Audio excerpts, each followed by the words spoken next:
Hello everyone, नमस्ते। स्वागत छ यहाँहरूलाई मेरो यो अर्को नयाँ भिडियोमा।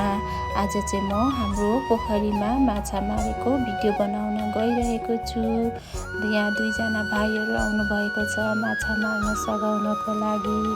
अहिले चाहिँ उहाँहरूले सानो मात्रै माछा निकालिरहनु भएको छ।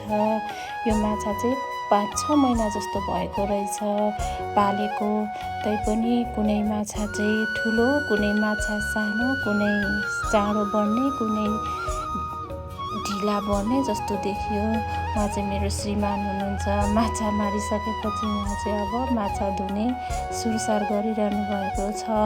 तर के गर्नु, माछा चाहिँ टिप्न उहाँलाई चाहिँ आउँदो रहेन रहेछ, त्यही पनि टिपिरहनु भएको छ। अब उहाँ चाहिँ मेरो नन्द हुनुहुन्छ। उहाँ चाहिँ पकाउने सुरसारमा उहाँ चाहिँ एकदम मिठो माछा पकाउनुहुन्छ, टक्क परेको।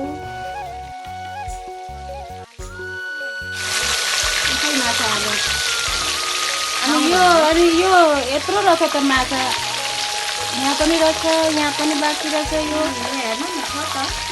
अनि यो माछालाई के झोल हाल्ने हो कि आधी भुटेर खाने हो कि के गर्ने? आधी भुट्ने, आधी झोल हालेर खाने। अर्ग्यानिक माछा हो, मिठो हुन्छ होला है? एकदमै मिठो छ नि। खै यता देखाउनु त। हेर्नु त लु, कति वर्ष पालेको माछा हो यो? यो वर्ष होइन, यो त 5-6 महिना भयो होला। ए कत्रो कत्रो ठुलो खाडी छ।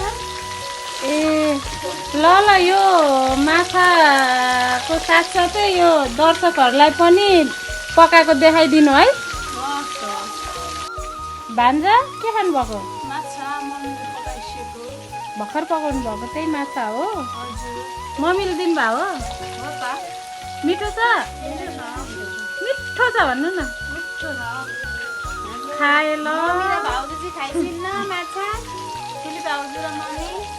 ए हामी मात्रै हो खाने। ए ल।